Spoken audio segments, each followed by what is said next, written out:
Hello guys and welcome back. In today's video I will show you how to take 48 megapixels photos on your iPhone 17 models. So first you need to unlock your iPhone and you need to find Settings app. So tap on Settings, okay. After that you need to scroll down a little bit and you need to find Camera. So go to Camera.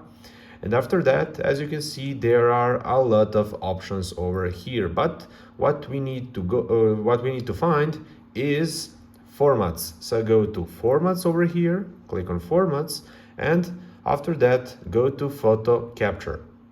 I will click on it. Okay. So here, as you can see in my case, it's 12 megapixel and 24 megapixel option. So what we need to do, we need to go to resolution control and you need to turn it on. Okay. After that, go to camera. So click on camera. And as you can see at the top left corner, you will see 48 megapixel option. So I'll just change to 48 megapixels. And guys, basically that's it. Very easy, very simple. Thank you for watching. Bye.